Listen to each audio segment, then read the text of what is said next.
everyone, it's me, Sean Capri. I'm glad you're here because you're listening to the most horsepowerful podcast on the internet. It's the Xbox Drive. I'm on a Skype call with my friend Donnie Reece from PSVG. We're going to eat up all the hype because Phil Spencer came in and he saved the day. So jump on in to the Xbox Drive and Empire Ball. No power greater than X.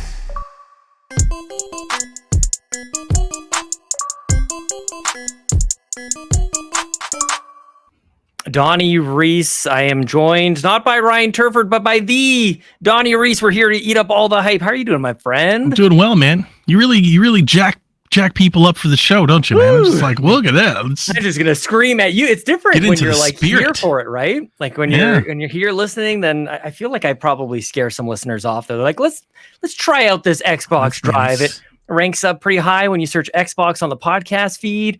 And what's this idiot screaming at me for? Goodness gracious. Oh my gosh. Well, I'm kind of sweaty at the moment, but how are you doing, my friend? Pretty good. I'm pretty good. Doing well. You know? Yep. You were here a couple weeks ago, actually. Like people will know who you are by this point, my friend. I would hope so. Yeah, I think so. I feel like we reference each other almost on a bi-weekly basis. Wouldn't it be wild if you didn't? Like who the hell is this guy? Where did he come from? I like this show until they just started letting anybody in here. Like they just every week is a new host. Yeah, well, it could be that way. Ryan Turford, by the way, little house cleaning. Who? Garage cleaning. Yeah, he's gone. He quit. No, he's taking a much needed, well-deserved break, as we are doing here at Carpool Gaming, rotating through, giving everybody a chance to breathe and play some games and just relax a little bit. And Ryan does. This is my audition to just replace him. Outright. I think as long as you're looking at it that way. Upgrade. This is conference expansion. This is the thing that people have to watch out for when they go on breaks. Nobody's thought about it in this way, Donnie, but like replaceable, you know? Like, I'm ready to come back. You're like, come back to what? What are you talking about? What do you mean? Yeah. This seat's taken. Seat's taken. Seat's taken. Oh my goodness gracious. Well, I'm not going to be able to do what Ryan does around here as far as all the wonderful hosting that he does. But if you're here, our style. You do the whole like cleaning the garage thing. I don't even know if I want to like follow notes, to be honest with you. Like there's a whole, it wouldn't be our style. There's stuff here. Like you can go to youtube.com/carpoolgaming and hit subscribe. And that's cool. If you want, you can go to patreon.com/carpoolgaming. Just like Miles of Amanda did, who became a trial member. You get to do it for free, Donnie. 7 days free. And you know what's amazing? Even in that 7 days, even if you took all hours of every single day of all those 7 days, you couldn't listen to all the content. Isn't that crazy? Yeah, you couldn't listen to Sweet Hanks. Could not listen to it. You couldn't even get through like 3 episodes of Sweet Hanks. Which you and I do. I mean, this is nice. We're going to get to podcast every week together. I don't think we've ever done this before. No, this is the first. Quite a commitment from you, by the way. I don't know if you want to talk about what you've had to do to make this work, but I really appreciate it, man. I'm here, man. We're here. We're doing this. Nobody cares. It's fine. People care. People are excited to see you here. The Xbox Empire is your defunct Xbox podcast that used to happen. Everybody loved it, man. So it's respect. And I just ran off host after host after host. Dude, I feel like I just lost another one.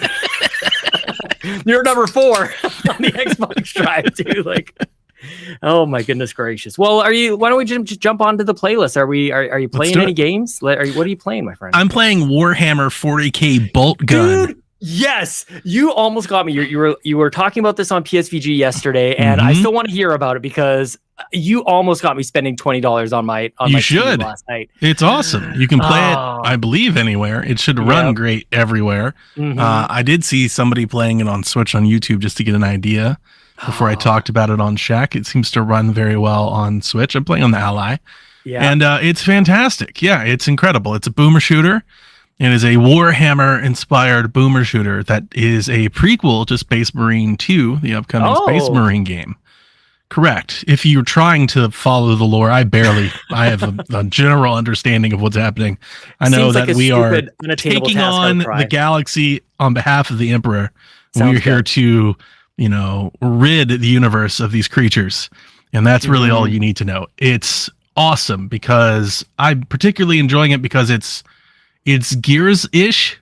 It's Gears-like. The Space Marines are hulking and amazing, and you stomp around, and they have these epic just stomps. And when you jump off of high ledges and you hit the ground, it's like Hulk. You just comes boom, and you get a chain sword and a bolt gun and a shotgun and throw grenades, and you just rip and tear, my friend. Rip and tear. If you're into the dunes, you'd have a good time with ye old 40k bolt gun. I didn't know. I found this on Reddit.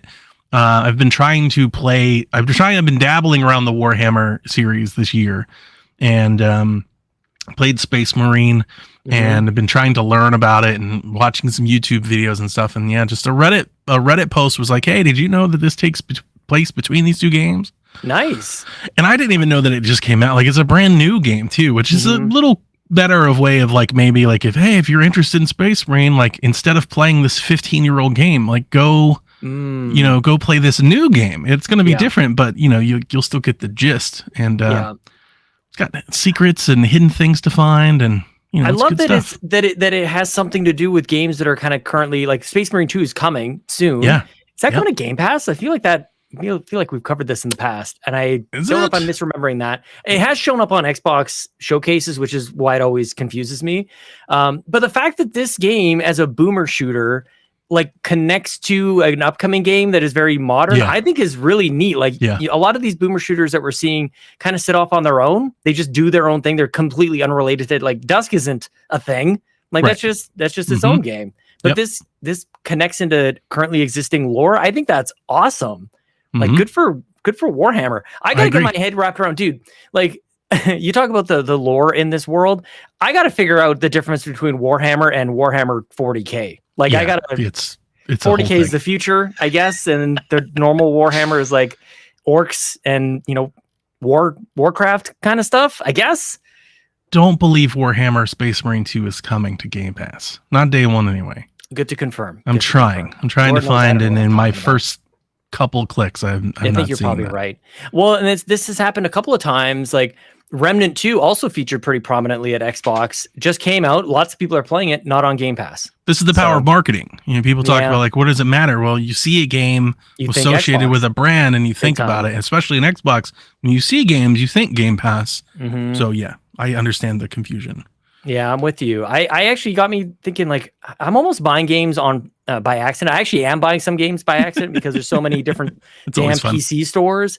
I almost bought Vermintide 2 again, and I already have it on Steam. I got it. Apparently it was on my wish list on Fanatical, and it's like, you should buy this game. I'm like, I'm gonna do it. Donnie talking about bolt gun. I'm gonna get it. Yeah, and then I'm like, hang on a second.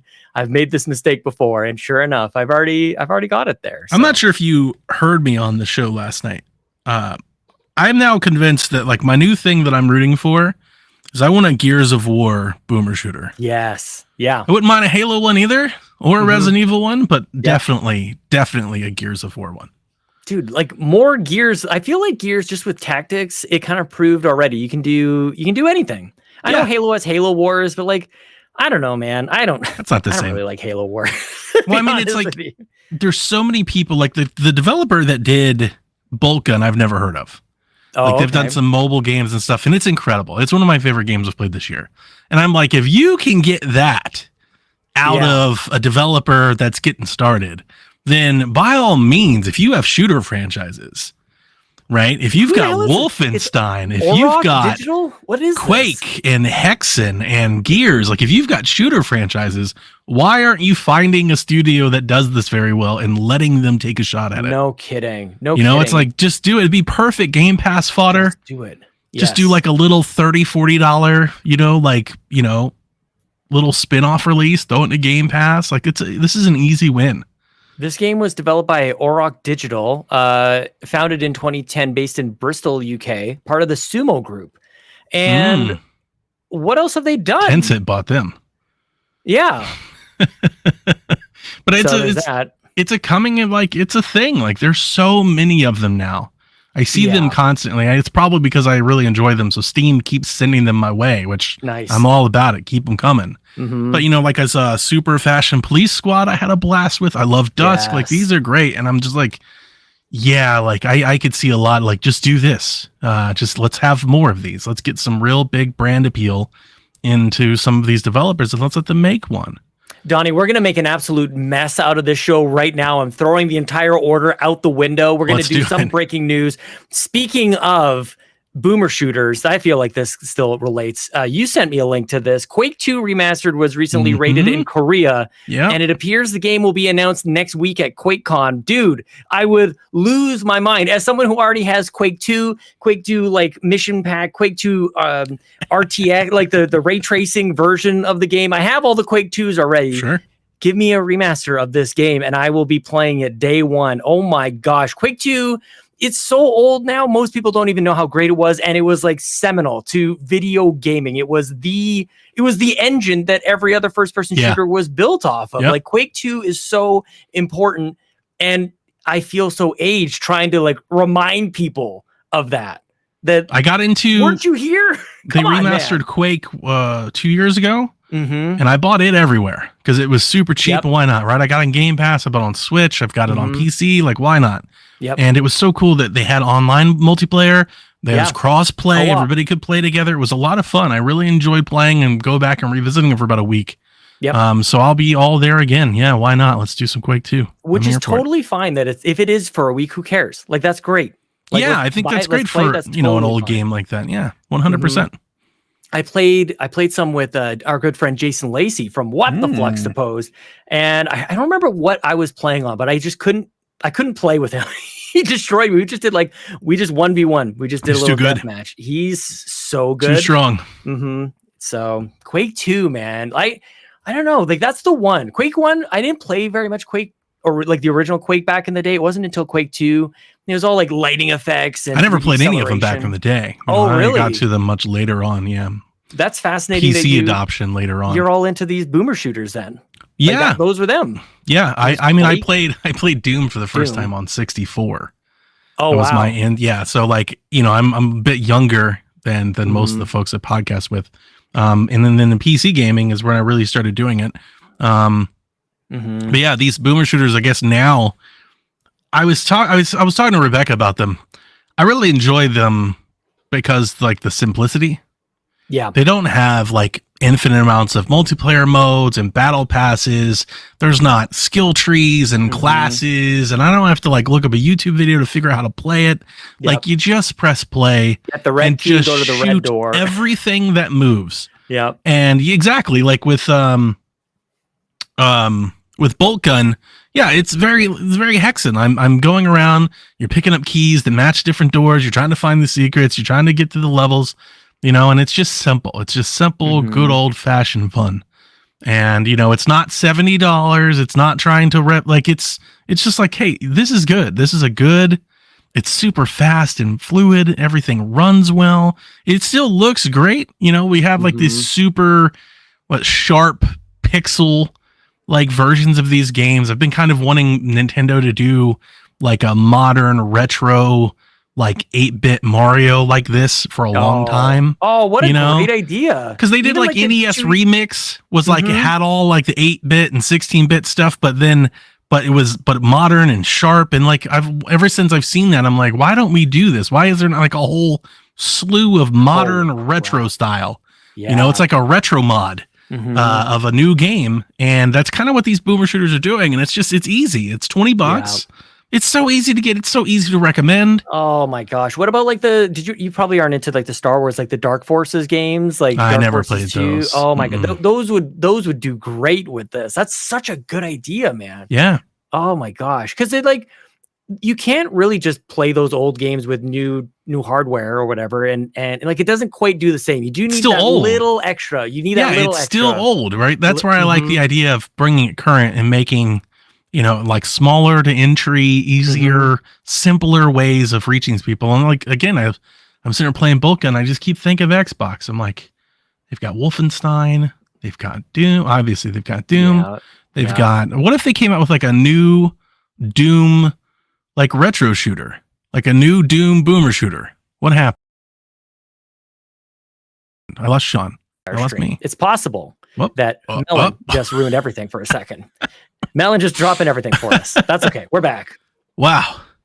But yeah, they've got all these shooters, Halo and Gears and Doom and Wolfenstein, and it's like, man, why don't you have like a whole like a pipeline of these bad boys coming out because they just seem easy to make. Yeah, I agree. People are making them themselves. Yeah, well, maybe that's what they can count on. And just find a couple more of these. But I'm with you, man. I think shooters are going to be a big deal and like coming back. Call of Duty's coming back. And, it was just so stupid. Even as I say, I'm like, that's so dumb. It didn't go anywhere. But like the marketing comes back, the focus comes back to Xbox. Suddenly, even though these games were always available on Xbox, Doom, Wolfenstein, Call of Duty, it's like, oh, but I guess like their home base is in Xbox land, so that changes things as if it does. It's so dumb. Like that really is. But here we are, Xbox once again, the home of the shooter. And it'll be interesting if Game Pass has that kind of stroke. I'm not sure if it does. I'd be interested to see. Does it actually? I mean, I think there'll definitely be Call of Duty fans that switch their primary place of playing because of Game Pass. But how many? I don't know. I think is undecided. I think there's a lot of projection on what people think either way. But it'll be interesting to see how that shakes out. You playing anything else? River City Girls too. Oh yes, nice. Yeah.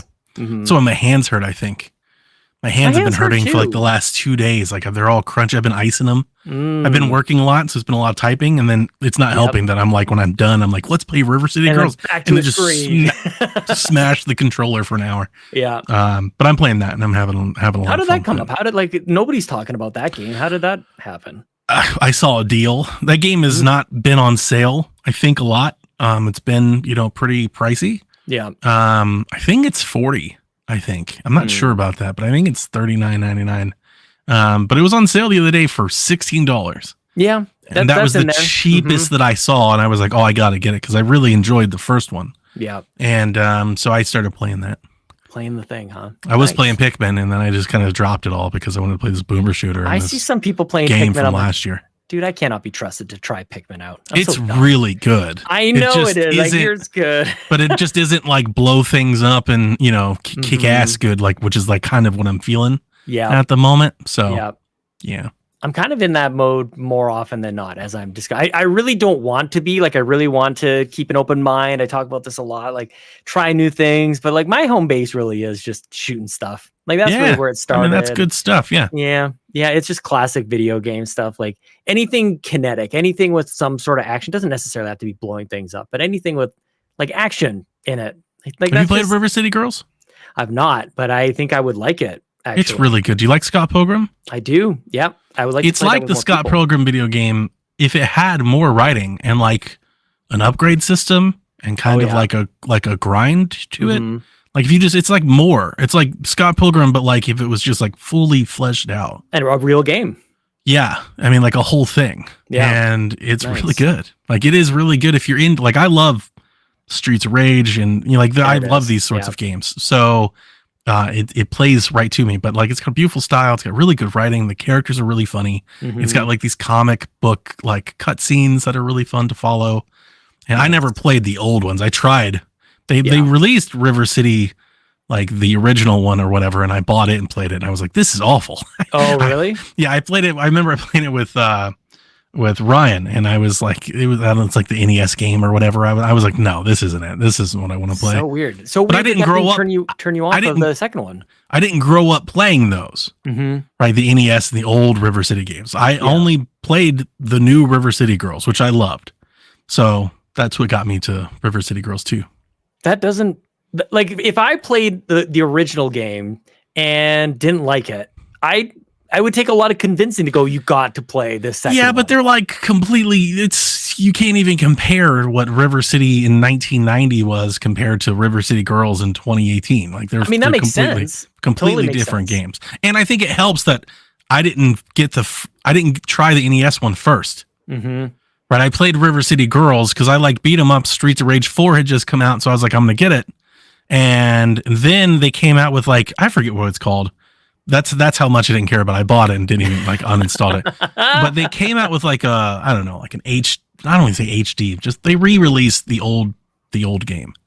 It was River City, and I played it, and I was like, oh, this is not very good. I don't want to do that. We lost our host to do these things for us. Wow. Yeah, that's twice for Melon. Yeah, it's that's super good. That's good. We've never had issues like this where it like pops everybody out. Like occasionally maybe, but like we'll record hours and not really run into anything like this. Maybe it's the screen I'm wanting to share here in a second. We're gonna get Ryan Turford in here eventually, and then we'll have to kick him out because I think he's causing problems on Melon. I love Yarden's drop of Oxenfree. I'm not playing that. I deleted that. Well, Yeetus deletus. That brings in Taylor TPR Trevor. No, I'm sorry. That brings in who the heck did I don't even know who this brings in. Somebody was asking about your favorite indie game. I think it was Nagachaka. No, my favorite indie game of the year so far is Planet of Lana. 100%. I had a feeling you were going to say that because I think that is currently my favorite indie game, and it's actually what I'm playing right now. My number 2 game of the year. No, it's number 2 overall. It is Planet of Lana. Wow, yeah. It's over Resident Evil 4. You were the one. I don't remember when maybe it was a Sweet Hangs episode. We were chatting, and you described it a little bit like Inside or Limbo. Like it's 2D and very like wonderfully animated. Design wise, mechanically, it's very similar to those games. That's what did it. But writing and like atmosphere and setting, like time and place, it's more like a journey in that respect. It's kind of like a blend of those games, like kind of a blend for sure. Yeah. I'm about a quarter. It's not a very long game. It looks like I'm about a quarter or a third way through. Just played it some last night, and it definitely has like some themes of some heartbreak and some separation and dread as well for sure in there. And I'm glad that you pointed me to this because I don't know what it was about it. Like it's just a game. I guess I just didn't know much about it. But as soon as you go, it's kind of like this game. It's 4 hours long. I'm like, I fired it right up, man. I have thousands of games I could be playing. But I hope you reach the end. Yeah, it picks up a lot in that final third. Yeah. And I would love to hear what you think about it next week. Like if you've reached the end, I'd love to hear what you think about the ending because the ending sticks with you. Well, I'll say this. You pick up a cute little friend. It's some sort of like cat animal, cute little thing. Mooey, right? Dude, I don't know. It has a name? Yeah? I believe so. It's Lana and Mooey. You can kind of point it around. You can say like stay put and it helps you with the puzzles and things like this. Climbs up into places you can't get to. It's very cool. But Donnie, I swear to God, if this little creature doesn't make it, not okay in my books. If this, I know, you just see it and you're like, this thing is dead. Like, it's way too cute. There's no way. Justice for Mooey. I won't confirm or deny. I'll just tell you, you've got to keep playing it. Isn't it gorgeous? It's very utterly beautiful. It is. I'm playing on PC. I'm playing on my gigantic ultra wide screen. Oh, it's even better. Which is great. But you know what? This is the thing. Sometimes you find this with, this is a blessing and a curse with this ultra wide screen. Sometimes the graphics don't actually get rendered in the widest part. They start snapping in. There's like disappearing and stuff. Like I was in the beginning chapter, you're following a sister or a brother or sibling of some sort, and they would just like disappear. They'd walk far enough, and then they would just like go away. And I realized I'm playing the game too wide. There's a section of this game where it's like a transition in the story. And they basically just put you in a set piece and let you listen to like an original song, and it just kind of plays out. Yeah. And I would imagine that experience would be very rewarding on like an ultra wide. Yeah, it's very nice, very chill. I'm playing with keyboard and mouse, which I don't know if I should be doing that, honestly. Yeah, I never do that. It is. I don't even know how. Yeah, it's like WASD. I wish in Steam you could just disable that from ever even being like an option in any game. I'm not quite there. Like definitely, like I like playing keyboard and mouse, but for like controller, man. Yeah, I just got to go reach for it and gotta get them right. Who was talking about? I think it was Court on the PlayStation Drive when he plugs in his DualSense into his PC. It like that changes the setting on the PC so that the speaker is the DualSense speaker. Like it changes your audio settings on your computer. Bizarre. I'm pretty sure that's what Court said. That is ridiculous. That's a little obnoxious. Yeah. I mean, you're just playing with the wrong controller at that point. I agree. Upgrade your controller. I agree. I've never had that problem. You don't have to play with the DualSense. You can play with almost anything else. The keyboard and mouse even doesn't change. Not that though. I finished Black Mesa the other night, which is the Half-Life, right? remake Half-Life. Yes. Yeah. I was talking to you about this a little while ago, hyping it up, and I finished it. You got me to buy it. It's very good. It's very good. It'd be curious to know, like, for people who maybe if they did a Half-Life boomer shooter, maybe they get. That's Half-Life. They just play Half-Life. Just play the original or Half-Life 2 even. Half-Life 2 is actually way more of a game. Like there's way more to Half-Life 2 than the original one. The original one is very minimalist in its design, and that's what everybody really liked about it. But Black Mesa is a game on Steam that I was played the first quarter of it or so on my birthday last year, and then on my birthday last week, I fired it up for maybe an hour and went, I'm going to finish this thing. And I think I need to replay through Half-Life now, because I don't know if I'm quite as crazy about you needing to play this game, Donnie. It kind of just keeps going. Okay. There's in the latest part of Half-Life, you go to another place, and I'm not going to spoil too much of it. But I mean, the game is like decades old. I got it when I was like 14 years old. And it seems like the remake wanted to fix that part, and they kind of overdid it. So by the time the game was over, I'm like, kind of was done with this by the end. So that is different from your original pitch. Yeah, because it redoes the opening few chapters very, very well, but it starts to take some liberties as time goes on. And I think it just brings up this could be a topic in and of itself, just like how to do a remake. Because that's ultimately like, this is not as much of a remaster as I thought it was. I thought it was more of a, new resolution, new textures, that kind of thing. It's way more than that. But I don't know in like the best way, what does that even mean? Yeah. There's always a balance, and you'll seem like you'll never do enough for the people that want something new, and if you change anything at all, you'll upset the people that want it to stay the same. Totally. Yeah. I come around more to the idea that they should just release both. Right. They should have like the original classic version of whatever it is, and then the remake next to it. Just with it, just include it. Yeah, exactly. Like when you open the menu, it's like, here's the classic emulated port of the game you used to know. Totally. Yeah. And here's the new one. Mm-hmm. Yeah. And the best case scenario is like Halo Anniversary stuff. I don't know if you ever played those. Halo Anniversary 1 and 2. Flip back and forth. And forth the graphics for sure. Grim Fandango was like that, which that game should. Like that's pretty. I wonder that with Metal Gear Solid Delta that's coming up. Oh, nice. If you add a lot of modern new like control mechanics to that game, it kind of breaks the game unless you do a lot of stuff, unless you make the environments bigger, you add more enemies. And at that point, are you changing the game? Kinda, yeah. And how do people feel about that? Like, I'm all for it, but I imagine there will be a lot of people that are not. Kind of depends on, like, some of these games too that are being remade are some of the most seminal in video games, like Final Fantasy VII, like Resident Evil 4. Resident Evil, like Resident Evil 4, and I don't know, it is a different time and place, but I played it on Wii. Yep. It's so, now it just felt like such an action game. Resident Evil 4 might as well just be like Uncharted, a Resident Evil adventure. Yeah. It really feels like that. And it didn't, at least to me on Wii, it didn't feel that way. Yeah, definitely more Resident Evil, like survival horror. Yeah, more survival horror. It's way more of an action game now. Yeah. And it's not better or worse, just different. There's a noticeable difference. It feel like in most Resident Evil, at least this is my experience, and maybe it's just Resident Evil 7 really highlighted this for me, but it's like there becomes a point in the game where it goes away from there's no way out of this to you're just going to blast your way through. Yeah. And it seemed like that point happened earlier in Resident Evil 4 remake than I remember it ever happening in a Resident Evil game. I remember running away in Resident Evil 4. Right. Yeah. Like in Resident Evil 4 remake, there was none of that. Totally. Yeah. Let me just craft up a heavy grenade and I loved it. It is number 3 on my list on the year so far, so I'm not putting it down. It's just, it was a noticeable difference when I was playing. I was like, this is like, it's Resident Evil 4 in character and in style and in story, but like it just doesn't feel the same at all. Still worked for me though. Like I wasn't mad at it. I like it. Yeah. I like it. I busted out my Wii U. I think you and I are similar on this front. You busted out your Wii. I've got my Wii U, and I was looking at my games. Like I've got like pretty. Like I'm not gonna pat myself on the back too much here, but like my 360 and my Wii collection, pretty good. Pretty stellar. I gotta say. Yeah, like they're kind of in boxes right now, but I might just break them out and put them on the shelf a little bit. I traded all of my Wii U stuff when the Switch was announced. All of your Wii U like games and everything. Yeah, I remember that. I went to GameStop and they ended up giving me like.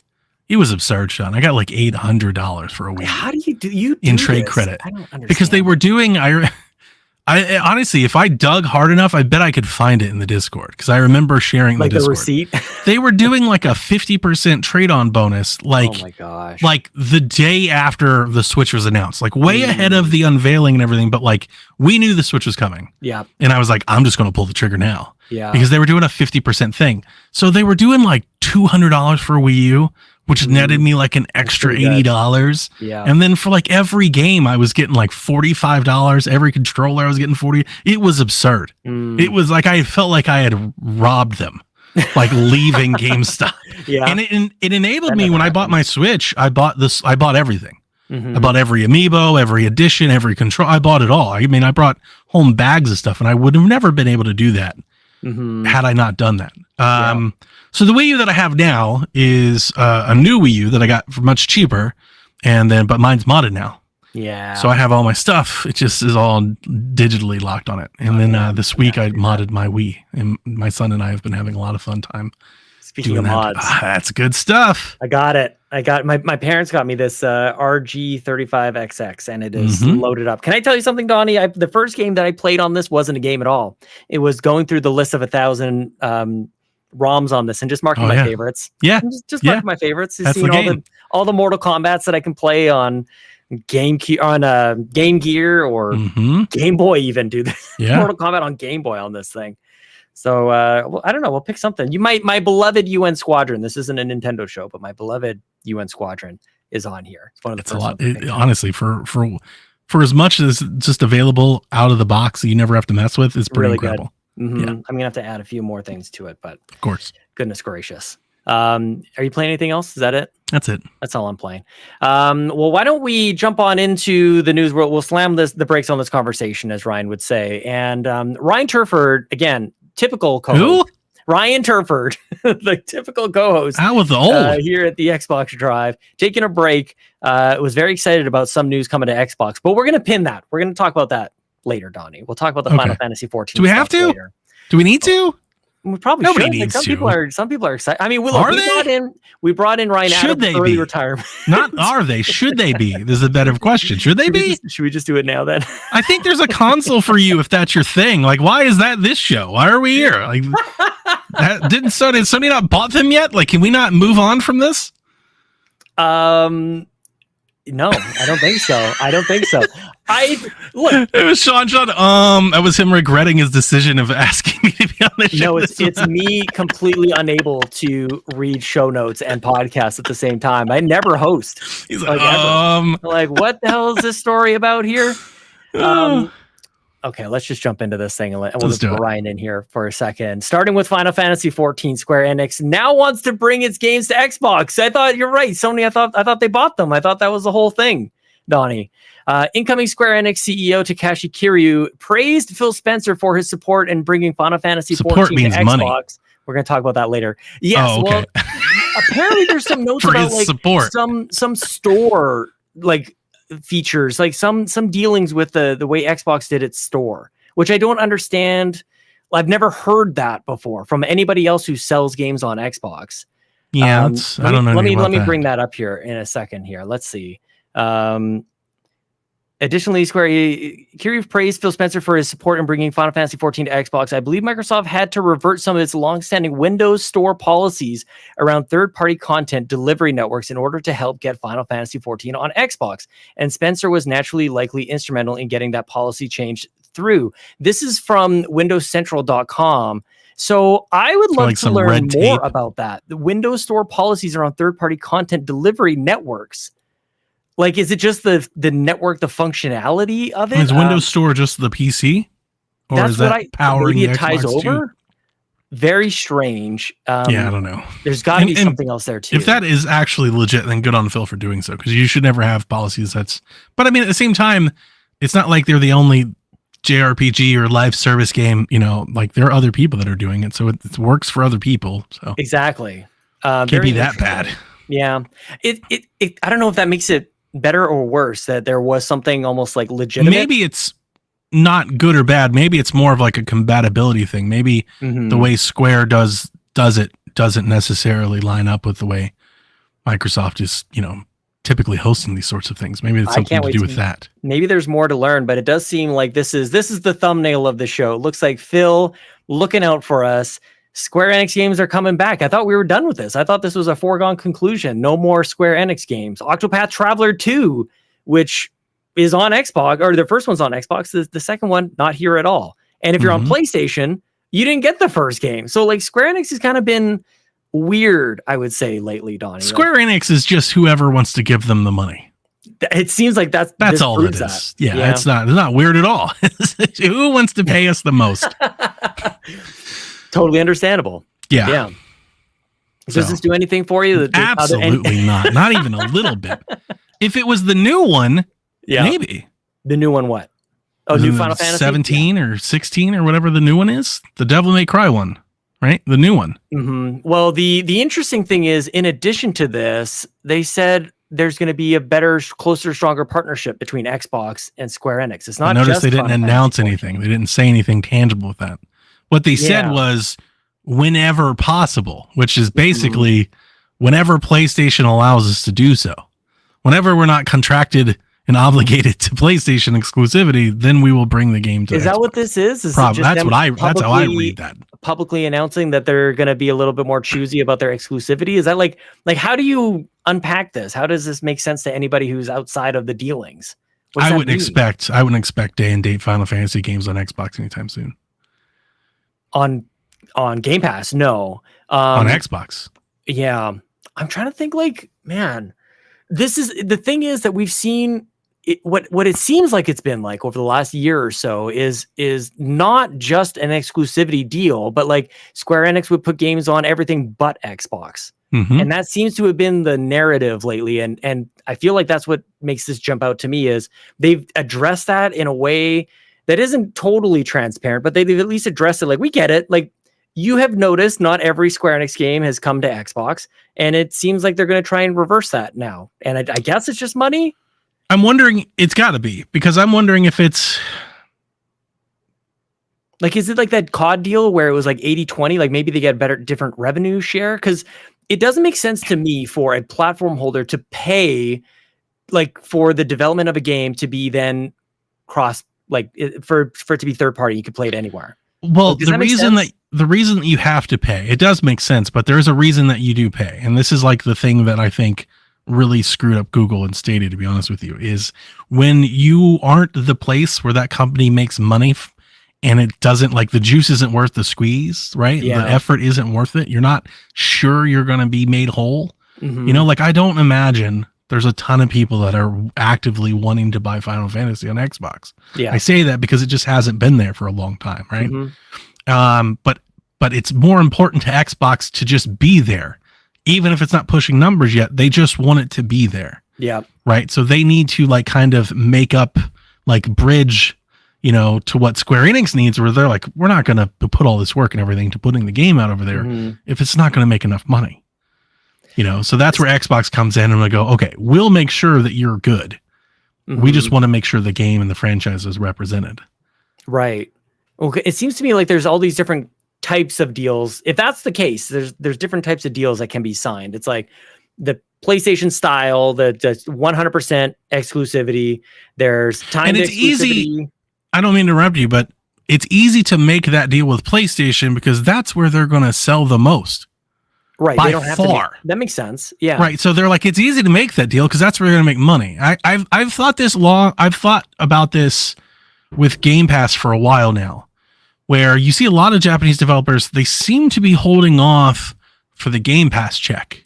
They want the money up front before they put the game out. And that's why we see these games, they do come to Xbox. They usually come after release and they come day one on Game Pass. Yeah. And I think that's why, because they're not going, like, that's not where their bread is buttered. So they're trying to, they're trying to get the most. And that's a challenge for Xbox moving forward. Because it does start to set the precedence where if they're not going to get the Game Pass check, then they're just not going to be there. It's almost like they're holding leverage. Right.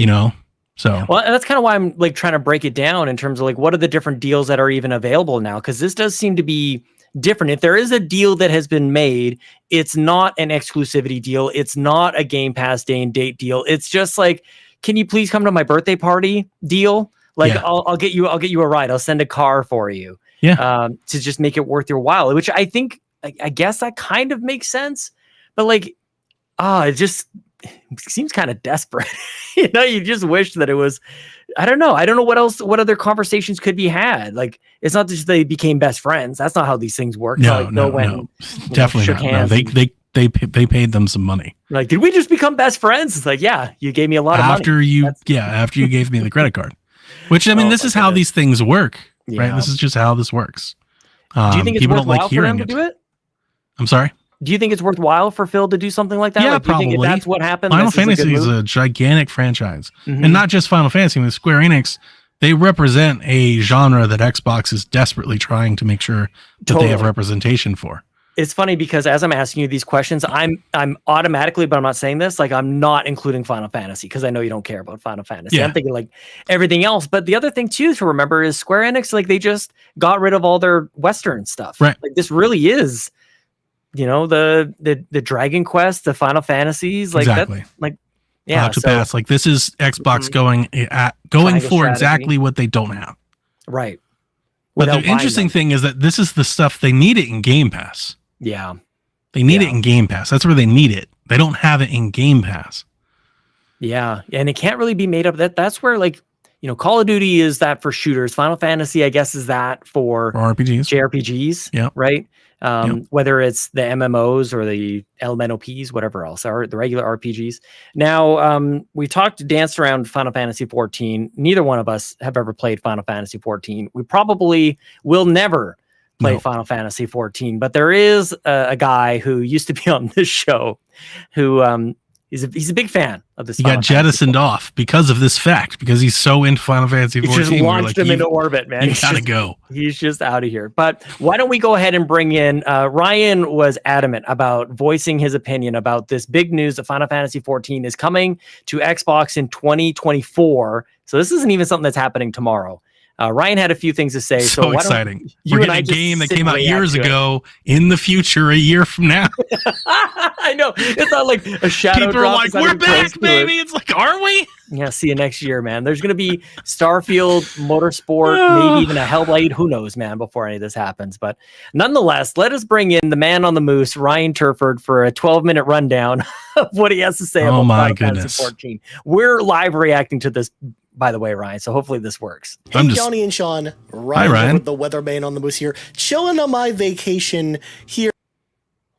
Nope, it's not going to work. You just see, Google knows. They're like, we can't have this. Absolutely, we can't have this. Turn this off. Turn this off. Look at error. An error has occurred. See, this is what happens when you start trying to talk about Final Fantasy out on Maine. That is hilarious. We'll give it another try. My vacation here we go. Here in Costa del Sol. Now we got the ultra wide weird stuff with course, I'm here to talk about Final Fantasy 14. It is because of course I am. Because it's one of those things where it's like Donnie and Sean, you guys know games, great games, but you don't know Final Fantasy. I don't know about great games, and that's okay. I'm here. I know about games. Give the folks my take on all the big Final Fantasy 14 news. Of course, if y'all haven't been following this news story, of course, over on the Twitters, you might have seen me throw a whole bunch of capitalized tweets, caps lock only tweets, one might say, out there, talking about kind of how excited I was. You can go get a drink if you want. Last week's Final Fantasy 14, is this the bathroom break moment of the show? Can I just? I'm just gonna. The creator behind Final Fantasy 14. Okay. And he was talking about kind of the next expansion and how hyped we should be for the next expansion. But what I didn't expect was there one more thing from the press conference. Also, I gotta give a shout out to the fact that Fall Guys is coming to Final Fantasy 14, and also Final Fantasy 14 is coming to Fall Guys, and it's going to be this really weird crossover where you're going to be able to play Fall Guys games in the Golden Saucer. Like, how cool is that? With like the whole Fall Guys interface and everything. It's going to be really, really bizarre. But yeah, so shout out to that. But also, one more thing was Phil Spencer coming on stage with Yoshi P announcing the fact that Final Fantasy 14 is in fact finally coming to Xbox. We've been asking for this to come to Xbox for years upon years upon years, basically ever since I joined the Xbox Drive, if not longer than that, like ever since I started playing, Final Fantasy 14, because of course I've been playing Final Fantasy 14 for ages. I've got over thousands of hours in that game, and I've always wanted to play it on Xbox, because I like playing it on PC, I like playing it on PlayStation 5, but I really wish I was able to play it on Xbox. and have a good time there. And now that we're finally getting it, like, I am so stoked. In fact, I talked about this on RPG. Is he still going? Still going. We as a community haven't even gotten to it yet, really. Things to help bring in some new players. He just introed I don't have all the details yet. I'll talk about them more when I get back from my vacation, of course, from Aor's. The downside of being on the show is I no longer have access to the skip button. When I come back, we'll be kind of giving all the details on how that's going to work. I can't play the. Can we do this in like 3 times speed? Isn't that how you normally listen to it? I tried to warn you. Final Fantasy 14. Ryan's got a 12-minute dissertation. There will be a specific server that I'll tell people to put. He just comes in here. He's like, I'm just going to enter a 15-minute solo in the middle of the song. We'll go ahead and do all kinds of cool things together. Like my aim is to actually, sometime over my vacation, save enough money in the game actually to buy a free company house for us, so we can have like a carpool gaming house that we can all kind of hang out in and do cool things. I'll make sure it's got all the accoutrements like a submarine and a stripper pole. And, what is he talking about? All kinds of The Sims, disco ball, all kinds of weird stuff. It's going to be a weird game. It's going to be a weird time.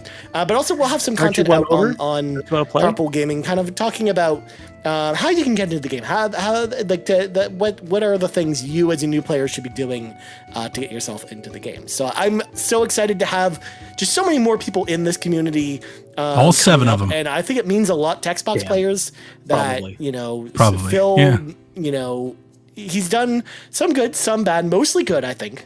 For at his time at Xbox, but this is one of those moments where I, as a fan of Xbox and a fan of Final Fantasy 14, thought I would never live to see the day that this would ever happen. I thought that we would just never get this game on Xbox ever. It would be locked to PlayStation or PC forever. In fact, the development team like Yoshi P and others at Creative Business Unit 3 came out and said as much, where they actually set the expectation that this was never coming, that there were technical hurdles that they just couldn't overcome with bringing this game to Xbox. But we gotta stop listening to developers and they just lie to us. And I couldn't be technical hurdle to getting Final Fantasy 14 on Xbox. Next year, we're still kind of unsure as to the details network of when the open beta is coming to Xbox. The technical hurdle is currency. 6.6, which is going to take place towards the end of the first chapter starts in October. That's true. I am also excited for Ryan. I was excited for Ryan when I saw the news. It's probably that January mark, which is when we see people came into Xbox the open beta, which the way it worked on PlayStation 5 and the way I imagine it'll work on Xbox as well is you'll actually be able to play the game for free, even if you don't own the game on another platform. But if you are already part of Final Fantasy 14, you'll be able to play with your characters that already exist. This thing came out in 2013. On all the other rubs, you just have to it comes install with the trial, 200-hour trial. Install the beta on Xbox, and it'll work as normal. And it should actually just kind of allow people to kind of get like a great head start. I don't even know what it is. It looks like some. Additionally, there is a free trial for the game. Of course, there's been a free trial for a long time. So much so an old version of Monster Hunter or something. I'm like, what? This is the thing that everybody's. Where it gives you it originally gave you the base game and the first expansion, which was about 150 hours of content. Just if you just mainline just the story stuff, and then there was all kinds of stuff to do outside of that. But they've actually expanded that to. They have bunny girls apparently. So it goes up to Stormblood. So level 70 is in like Final Fantasy clan armor. I'm back in, baby.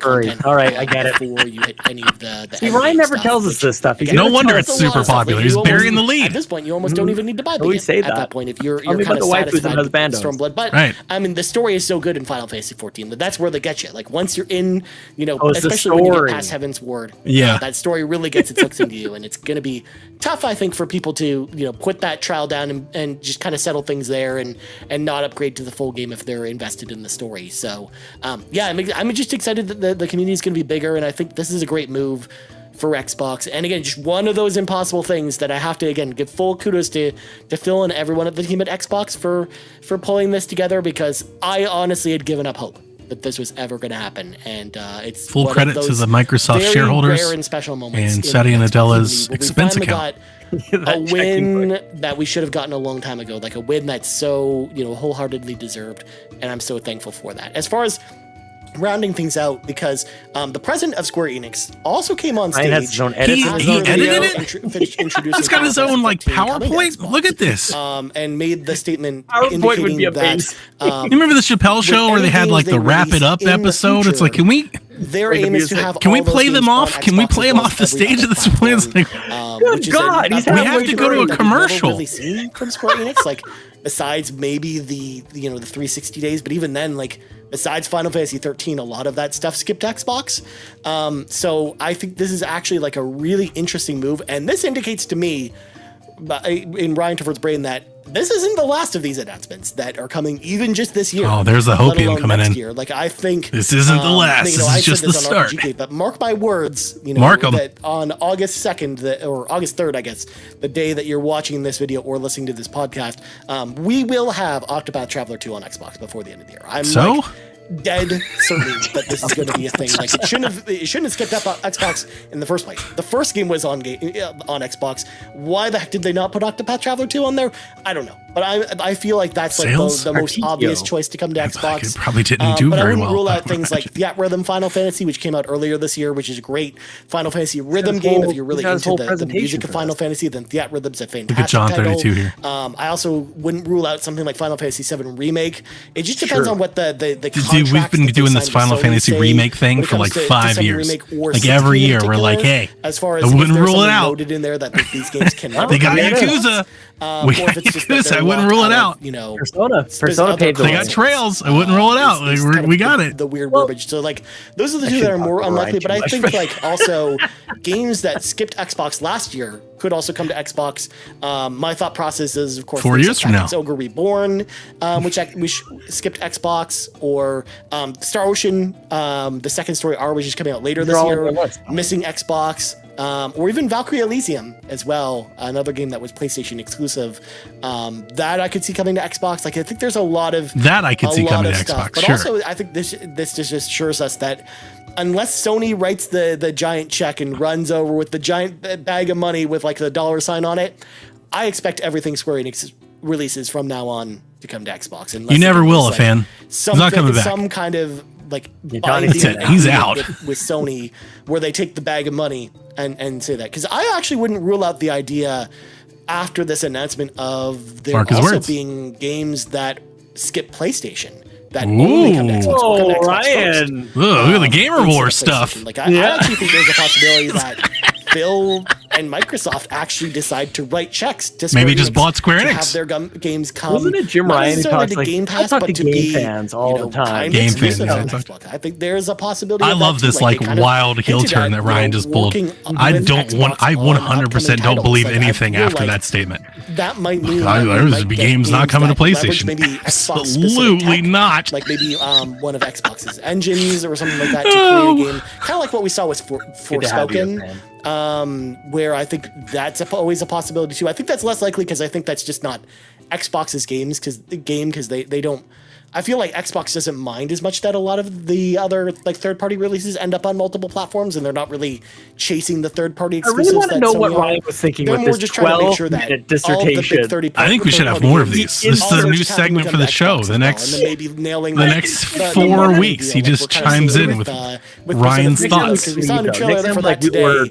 And I actually couldn't believe my eyes. That we go out to our foreign correspondent in the field. Microsoft has the Ryan Turford, the man on the moose. What do you think? Persona 3, because it's literally Xbox branded on every single one of those trailers, which is just crazy to think about, considering Persona's history. So yeah, I can imagine. Why are we talking about Persona? They make with this could be a video on its own. Honestly, we should post this to more Square stuff on Xbox. Yeah, this is a YouTube video. The last of the announcements this year. I think we will get, before year's up, probably 2.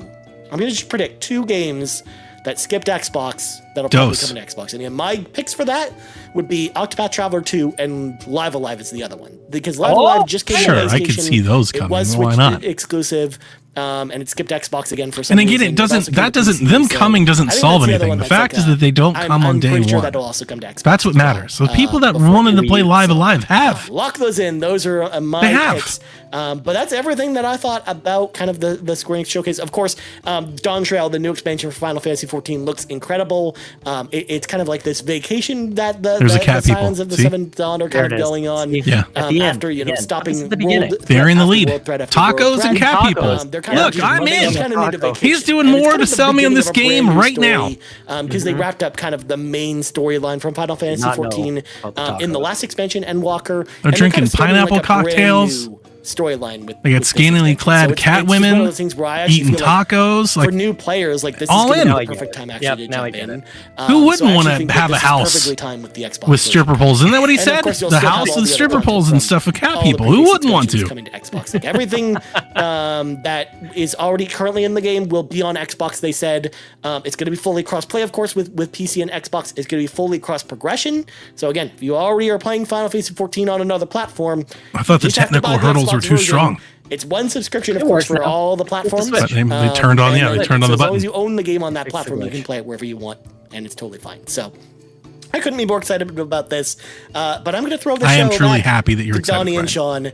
Thank you so much for, again, everyone else who said, congratulate me on taking a little bit of a break. This is why Van Halen goes through multiple singers. Right?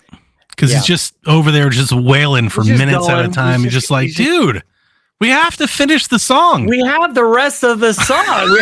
we still have other things to talk about, man. Thanks, Ryan. But seriously, that took time. Like, he didn't just mail it in. That's for sure. That's true. He could have just said, let's see what Ryan has to say about Final Fantasy 14. He could have wrote it. He could have made us read it. That's true. He had editing, had logos and graphic. Like, he had the whole thing.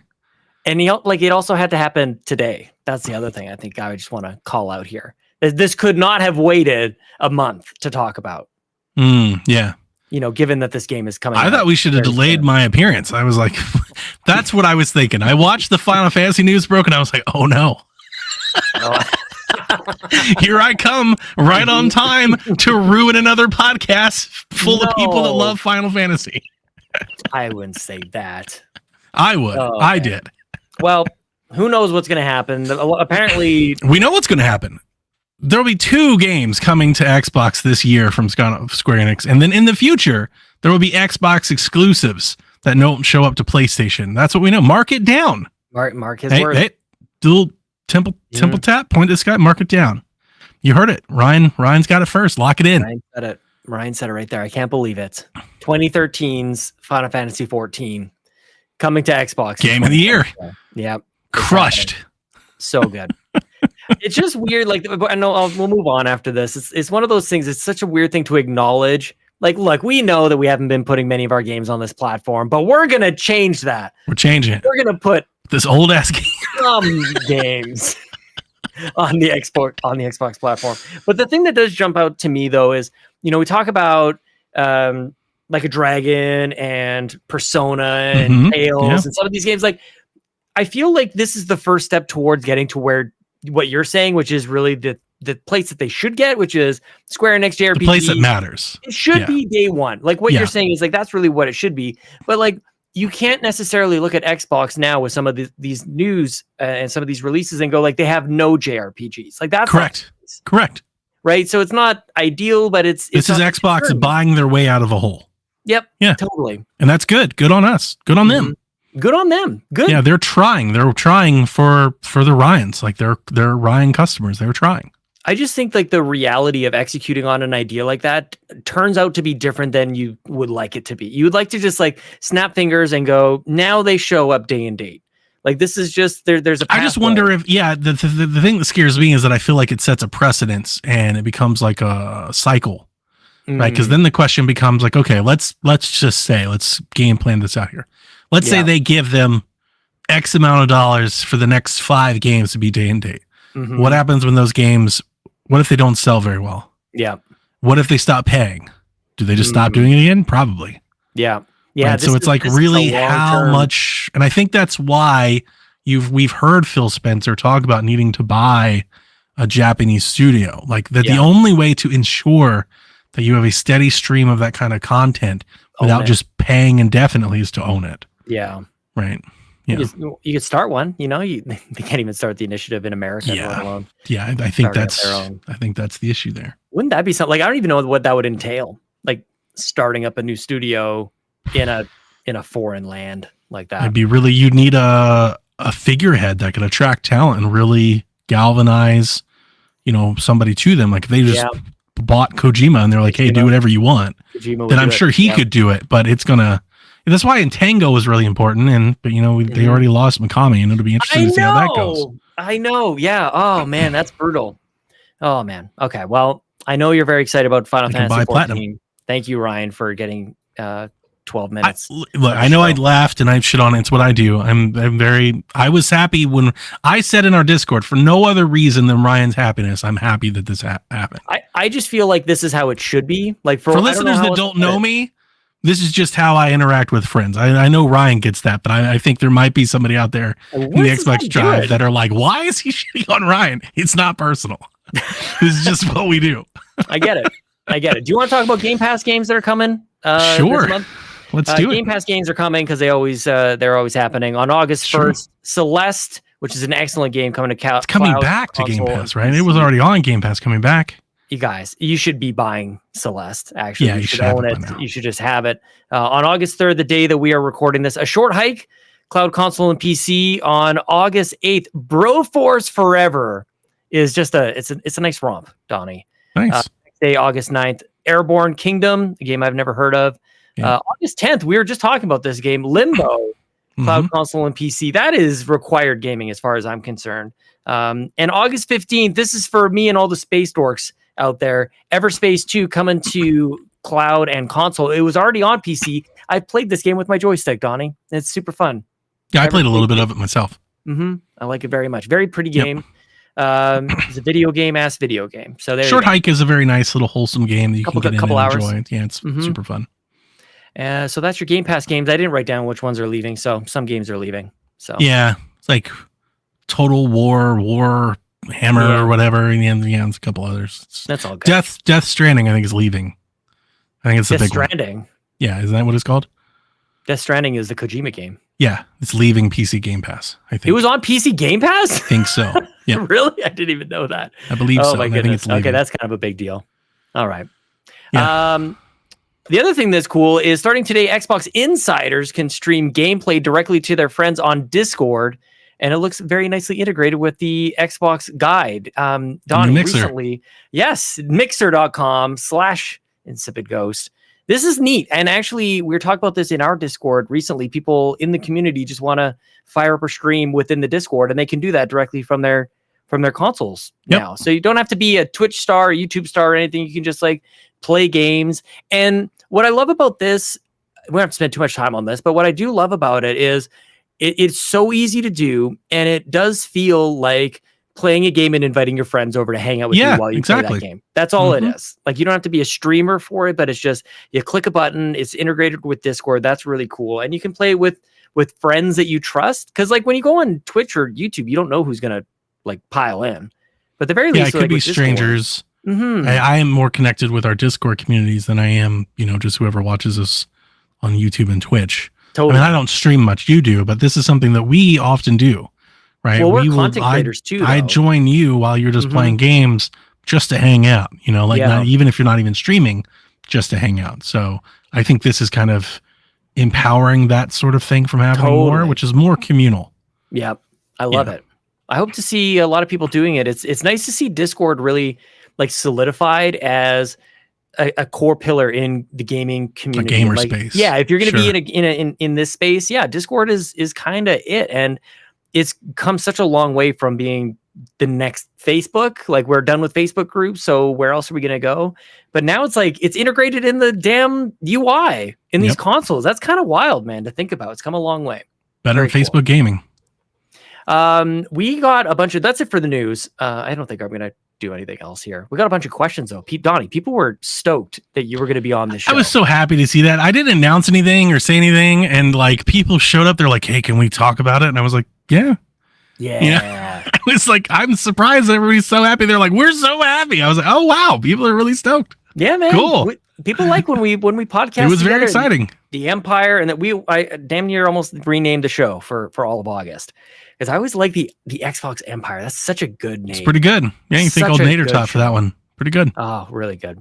Let's jump into the carpool. A bunch of people are waiting in this car for us, Donnie, and Court Lalonde is going to kick things off. Maybe a spiteful kind of question here. Court Lalonde says, from the PlayStation Drive, he says, what is your favorite hockey video game, Donnie? I know NHL 2K2. Oh, snap. Which system? Or 94. 94 would be good. Yep. But 2K2, I remember playing a lot. I can remember the cover Dreamcast? Yep, 2K was definitely on the Dreamcast games. Yeah. Sounds like would that have been Ovechkin? Do you even know if I asked you like a hockey player? I don't think it was Ovi. 2000, I don't even know if he was drafted. I wanted to say it was the Avalanche, but I don't even know if that's true. It's kind of blue, kind of maroon. Could be Capitals. Maroon, eh? Let's see, 2K. NHL, was it called NHL? I'm trying to remember another one. I'm thinking maybe 2K7. The one that, there was one I played on Wii that had all play. Who is this guy? Who is that? I don't even know who the heck that is. It's like, this is the worst picture for a cover art ever. It's mostly the dude's helmet, actually. I can't figure out who that guy is. Yeah, I didn't know who that was. Well, he made it up to the Dreamcast cover on 2K2 on Sega Sports. There was one on Wii that I liked a lot. 2K9. Yeah. Oh, on Wii?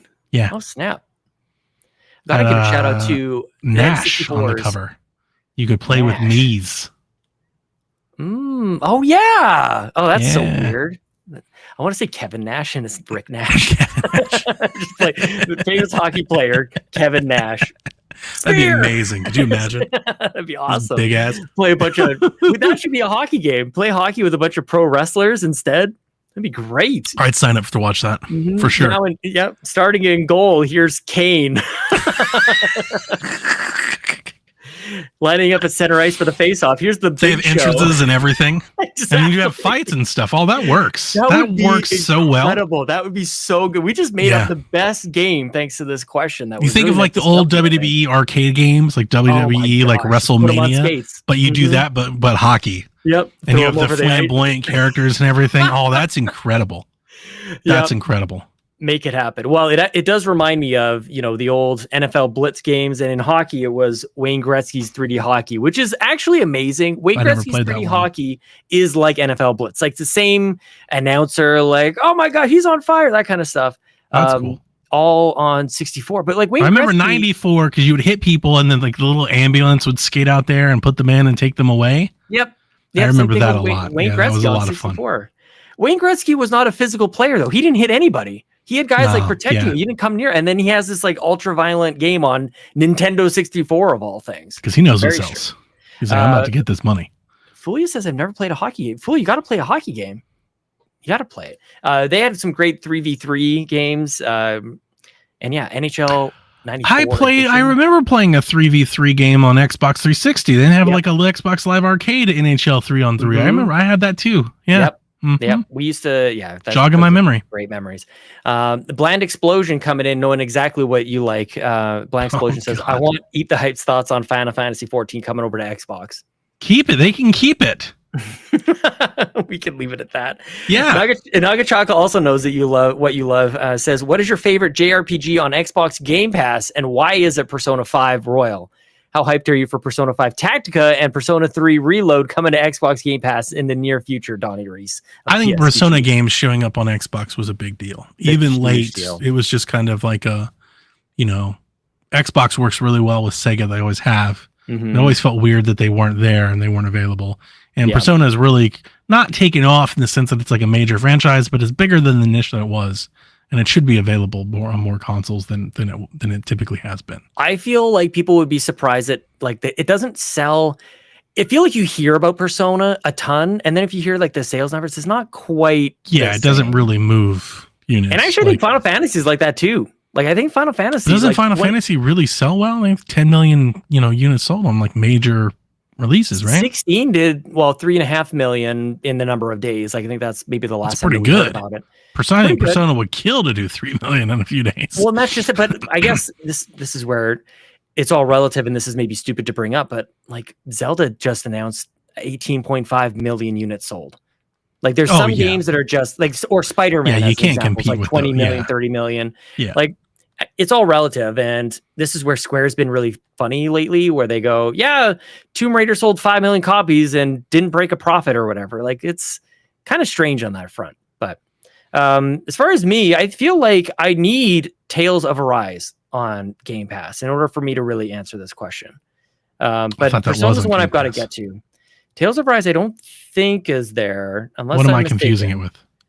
Maybe Scarlet Nexus. That's it. I think Scarlet Nexus is there. And I played Scarlet Nexus a bit. Like, I like that game.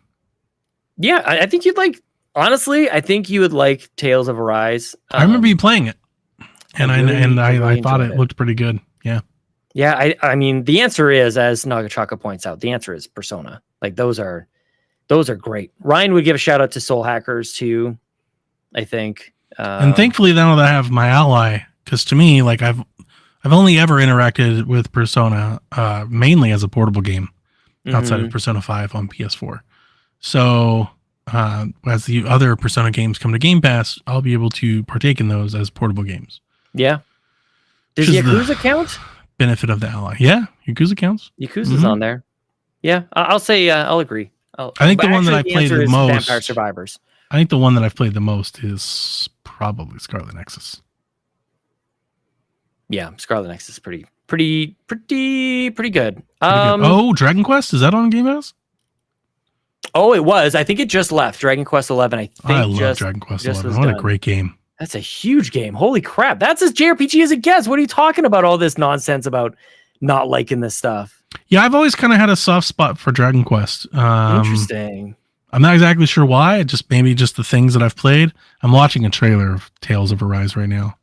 It's really good. I like the story quite a lot. I remember when you were playing it, and I wanted to play it, and it just never showed up to Game Pass, and I never wanted to pay for it. I'll have to gift it to you. That'd be fun. But Dragon Age is on Game Pass, but Dragon Quest no longer there. Yeah.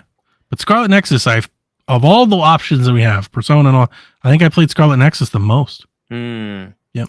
Donnie, it occurs to me that you have joined the Xbox Drive for the month of August, the lead up to another game that you are very excited about, Starfield, all about space. We got a question. Yarden says, Sean, do you think you can get Donnie to love space and also commit to play Starfield on day one by the end of the month?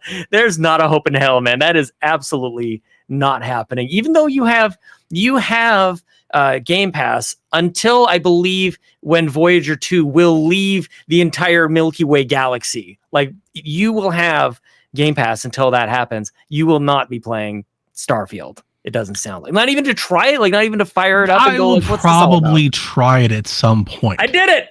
Yeah, I mean, I'm not gonna. I've always said that. I'm not gonna like just out of spite not try it. It doesn't do a lot for me, and it'll honestly be what am I playing at the time? Like if I'm playing other things that I really want to be playing, which I expect to be when Starfield comes out. I'm not exactly sure what the dates line up, but I'm all in on Cyberpunk, and I will be playing Cyberpunk all over again as soon as the DLC comes out.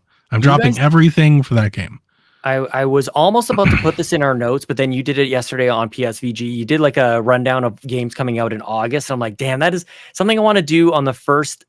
I like to do that. Month. Yeah, I like to do that in the first, especially like when news is light. Just kind of get a little roadmap, or like if there are releases. Like lucky for us, August really picks up the releases, and then September, and then October. But yeah, like as the games that keep coming up, and I'm thinking, I don't know how they all line up, but like we've got Assassin's Creed, and we've got Cyberpunk, we've got Forza, we've got Mario Wonder, I've got WarioWare, we've got Metal Gear. Like I'm playing a lot of things that just aren't called Starfield, and Starfield never really has done much for me. Yeah, no, I don't want infinite space game. I once I hear that sort of thing, that tone coming from Donnie, I don't try to go, but this, and it's like, that's fine. Let me find it on my own terms one day. And maybe I find something to connect with, or maybe I try it and it's not for me and you just never hear me talk about it. I don't want to force it. Like, look, I feel like we already ruined Mass Effect for you in the same way. But here's the thing. Before anybody ever I've tried Mass Effect. I tried it when it first came on 360. I bought Mass Effect 3 for Wii U. I've played Mass Effect at many times over my gaming dumb because I played it and didn't like it, and then people would tell me that I just didn't like it or I didn't get it, right? So I tried again, and then it comes out on Wii U. It's like a big third-party port. I'm like, okay, well maybe this is the one. Try it. Yeah, no, and that wasn't it. And then it comes to Back in Bat, and they're like, all right, try it again. And you try it again, and it gets remastered. Like, try it now. It's like, dude, I don't like Mass Effect. It's like I just don't like it. I know it's hard for you to wrap your arms around, but it's the truth. I don't get it. I don't understand it. Yeah, it's too bad, man. And look, who knows? Like, I was hyped for Tears of the Kingdom. This is what I want to express this. I want to be very clear. I'm very excited for Starfield. I have pre-ordered my watch. I've got the absolute stupidest edition. Like, there are stupid editions. Beautiful and then controller. I got the controller separately. I've already. Is it the theme on your Xbox? It is not. Did you put the exclusive theme up? I don't have the new UI. You have the new dash yet? I don't have the new dashboard yet. I don't have it's still the same. I keep checking. And are you in the beta? I don't know. No, I actually got out of the insiders, but isn't it rolling out to everybody? I think so. That, like, the whole it should be rolling out to everybody by now. So they might be maybe they're hearing what I'm saying on the podcast and going like, that guy is dead last in line. But what I want to do, and maybe next week, instead of having Ryan talk for 12 minutes about Final Fantasy 14, maybe I insert my own video of me talking about Starfield. We both watch it next week. But I was thinking about like things that would be completely outrageous that I would want to do or experience in Starfield that like there's no promise of it at all, but just like me wanting to do cool space stuff. I've been thinking about that. Might start your own interstellar subway. It's exactly what I want. I was actually thinking of like basically all the things in Interstellar I want to do in Starfield. I want there to be a gigantic black hole somewhere that causes some sort of like time dilation, some sort of conflict there. That if you go too close to it, time is different for you than somewhere else. But if you do go there, there's like some big reward. You know what I mean? Like, no. Look at your mind. Like, look what just happened to your brain. Like, remember, like an hour ago, I was like, I really like these games because they're simple. I pick up gun and I shoot things. And you're like, I want time to be different for every player that roams the galaxy. I'm like, I couldn't be in a further place from you at the moment. You know what I'm excited for? Like Mario side scrolling. Like he moves from left to right. He jumps up and down. I'm like, sweet. Let's do some of that. Supernova, and I got to be able to like. Maybe I can't save everybody on the planets next to it, man. Holy! Yeah, I tried No Man's Sky, and it never did it for me either. And it's not just space, but it is like that. There is like that version of like if it was more of a shooter, I think I would possibly be interested.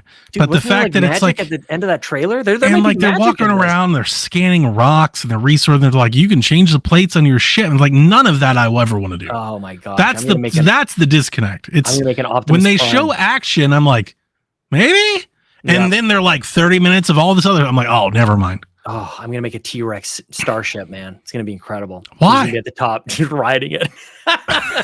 Yeah. Just because you can? Because I can. Totally. Okay.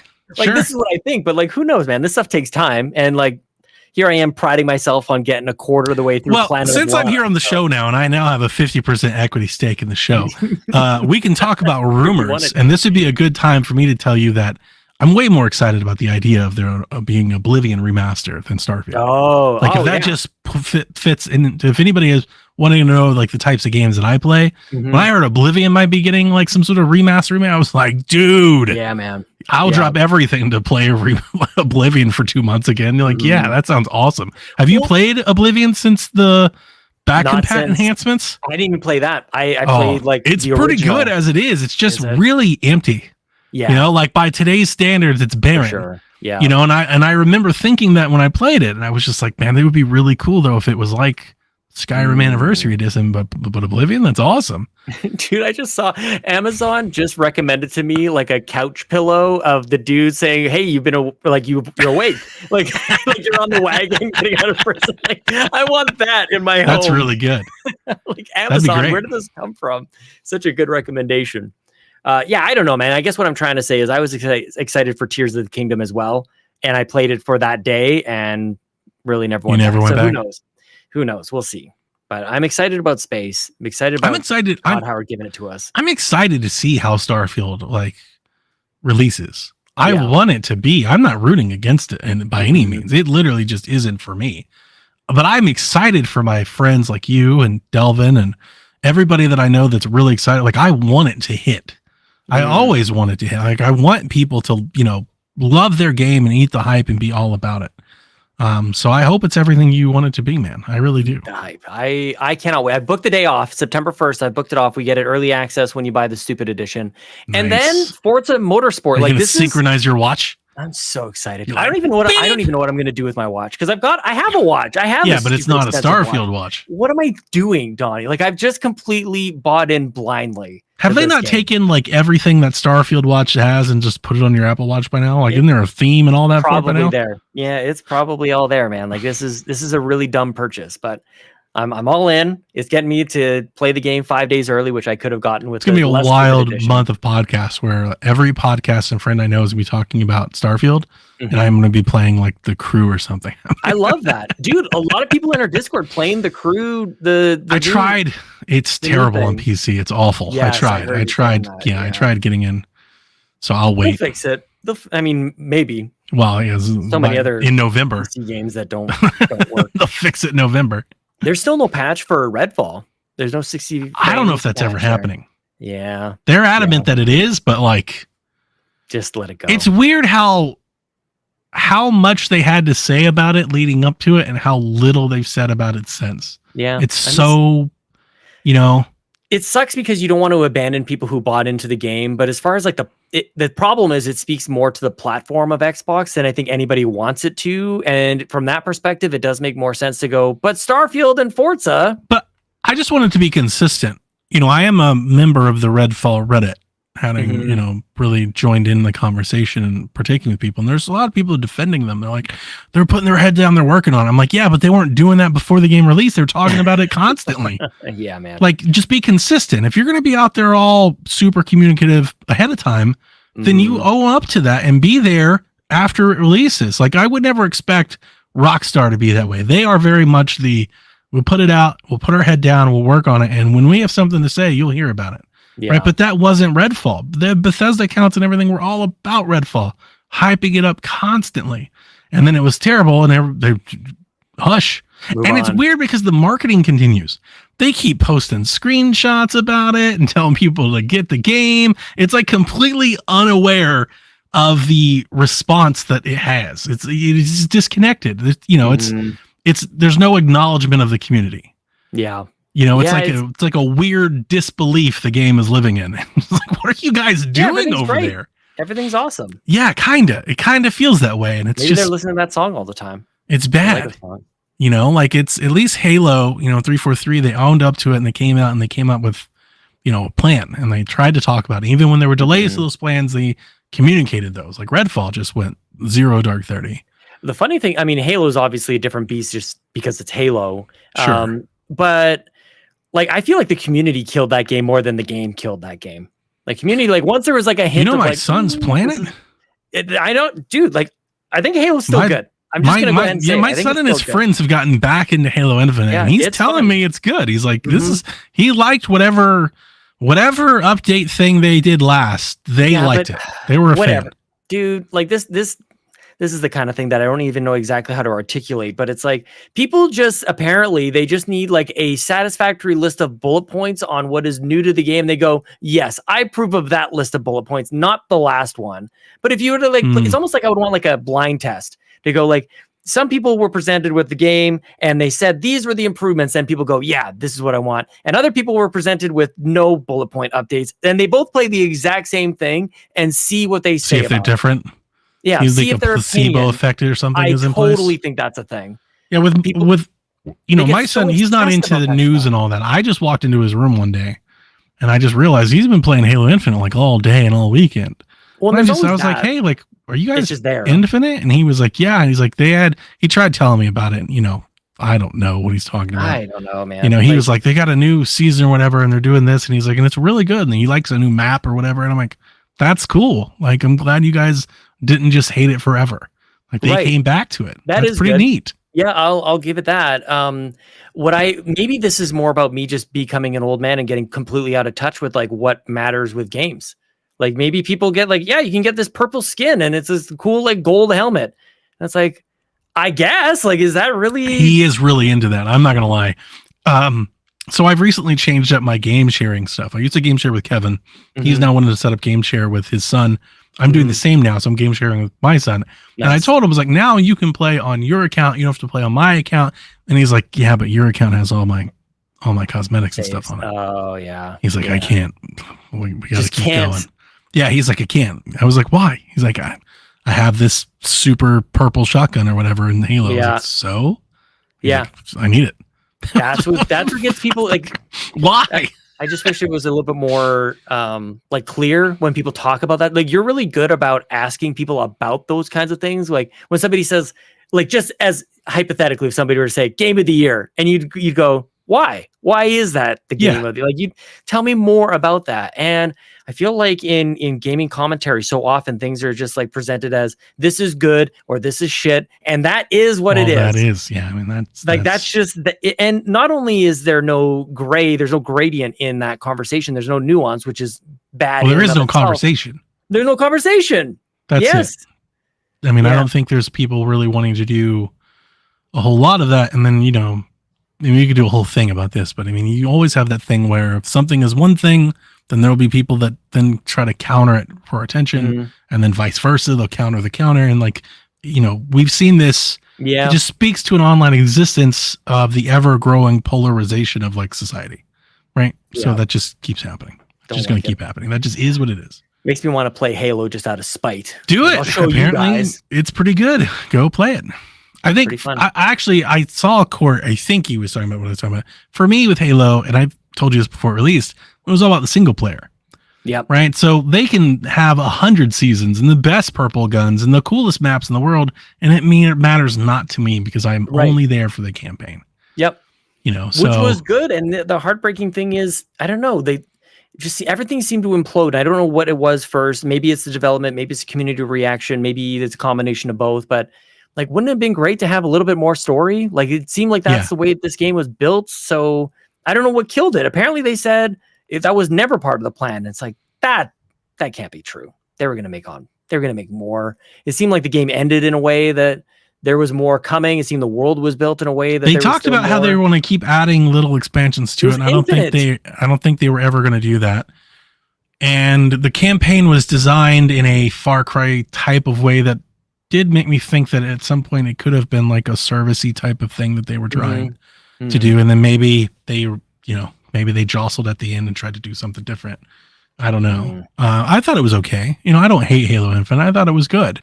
Dude, I didn't think it was great. My whole thing the first time is I was like, it's not great. Like it's good, but it's not amazing or anything like that. Yeah. It just, it's kind of good.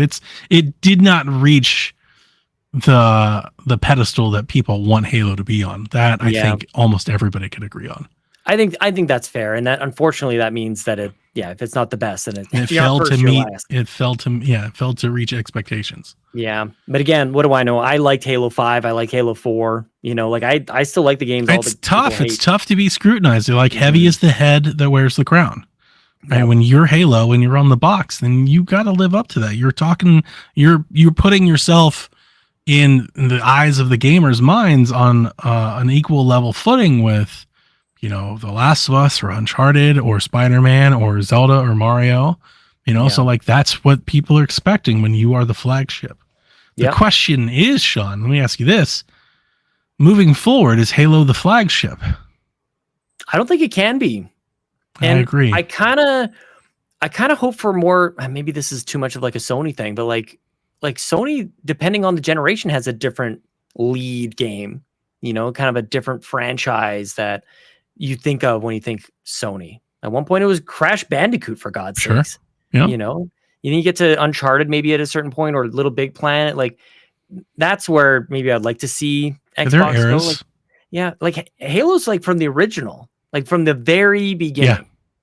So, and I think that might be more of the issue for people than most is holding it up to that expectation. It just never went away. If you really think about it, like Halo has been on, which some people might argue that is essential. You need Halo on every single, like what is an Xbox console without Halo?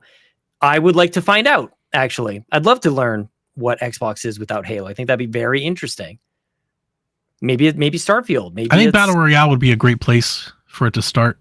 Wouldn't that be just like, oh man? I know I've been saying that for so long. I have this idea, this vision where they come out with some sort of live servicey, like continually growing version of Halo that appeases that multiplayer base. Totally. And then years later, they come back with a like small, concise Halo campaign. Just like a campaign, just like here's a Halo game. Yeah. It's 8 hours. It's Halo. It's what you've known about Halo. You can play it co-op with your friends. And they're not trying to like appease all of these different like makers. So like, we're not like, well, we got to make sure the multiplayer crowd is good. And we got to make sure big team battle is good. We got to make sure the old heads are good. Like kind of split it off. Yep.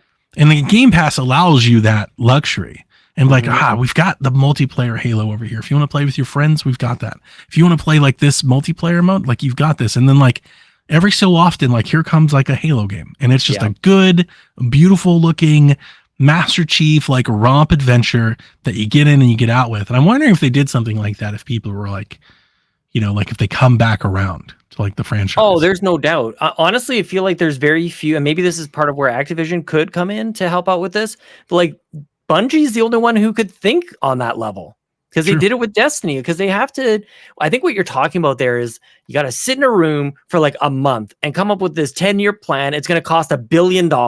Yeah. Like what you're talking about is monumental. Like it is absolutely huge.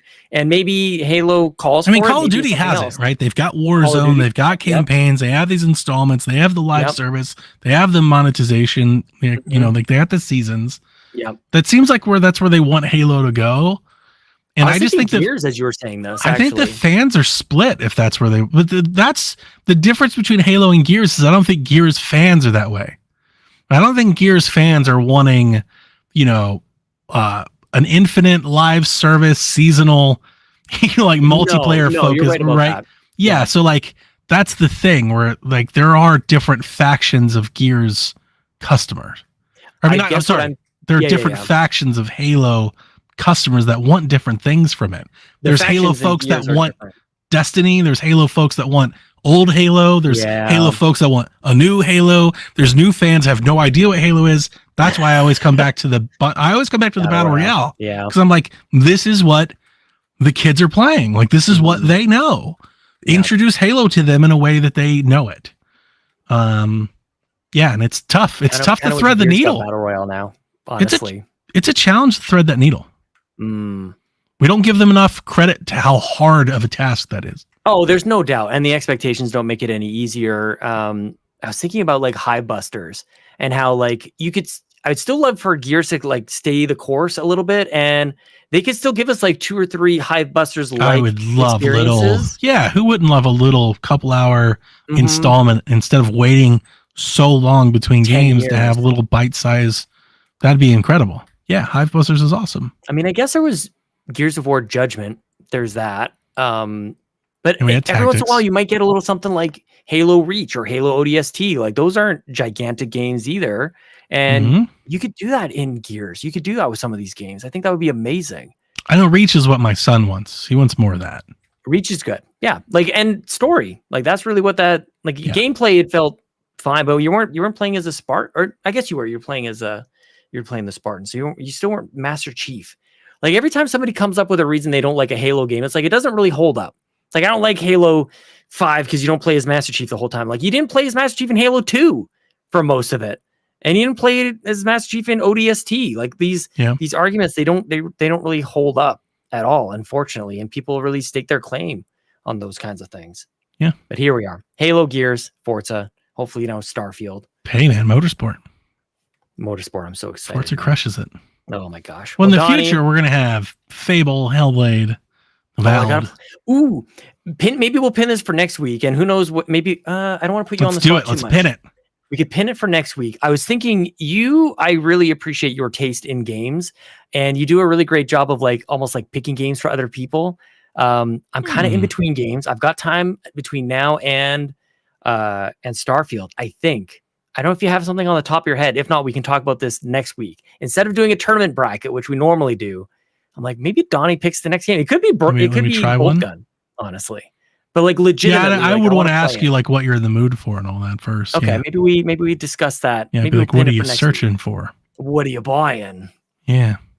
Okay. You gotta play me some Fable though, my man. And there you go. Maybe that's it. That could be just Fable. Fable Anniversary. Yeah. I said Fable, you started talking, I was like, is Sean about to play Fable right now? Is this going to happen? So I can get behind that. Well, people can leave a comment below because I believe that brings us to the end of the Xbox Drive episode 302, just 2 after episode 300. Ryan used to do a countdown up into like coming up to 300. Maybe we do a count up after 98 more to go. Makes no sense. Fable is an embarrassing little gap in my gaming, but I've also the show is dedicated in memory to Ryan Turford. May he forever rest. May he rest in peace. Yeah. For August, maybe he be resting in peace. Love you, Ryan. This month. He'll never be forgotten. Donnie, Reece, do you want to tell people where they can find you on the internet or any other final good luck. they have? Yeah. I don't think you can. The Discord. Good luck. You can follow PSVG on Twitter and YouTube and stuff. Just Google that. Just PSVG. You'll find us somewhere. And wherever you find us, there should be a link to a Discord. And if you click on the link, you can find me in the Discord. I also hang out in the Carpool Gaming Discord. You can find me, Eat the Hype. But your best chance right now is Discord. I'm not really doing socials much. The PSVG Discord is one of the most active ones I've ever seen on planet Earth in the entire solar system. What's funny is we don't have nearly as many people as Carpool does, or most. I think like it's a small group. Yeah, but we do. But I did tell. I was just telling somebody. I was like, but we're real like chattery. Like we really hang out all day. Like we do a lot of there's no talking. Work getting done during the day. Yeah, like somebody logged in the morning and they came back the afternoon. They're like, "Oh man, everything's buried. I can't keep up." I'm like, "Yeah, we do talk a lot. It's going on. People can find you on Wednesday evenings, twitch.tv and youtube.com/PSVG. But you'll be back here on the Xbox Drive for episode. This is what I do now. Yeah, I don't know what you're talking about. I'm the new host of the Xbox Drive. We welcome you in, my friend, with open arms, with arms wide open, as Creed used to say. As for me, you can find me on Twitter at Sean Capri, Sean like Connery, Capri like the pants. You can buy your shirts just like this one over at carpoolgaming.com and like the Anyway shirt. And maybe soon enough, we'll have a Ryan Turford tombstone. I'm sure this is awful. I love that straight. With a picture of me. Here lies Ryan Turford. Okay, Donnie with the shovel. Like you like doing the piece. Okay, this is super mean. I'm glad people made it all the way to the end of the show. Thank you everybody for being here live at youtube.com/carpoolgaming and doing all the things. Don't forget to like on your way out. Leave a comment below for the game you think I should play next, and we'll see you next week on the Xbox Drive. Usually Ryan says boss, so I'll just play the video. Bye everybody. No power greater than X.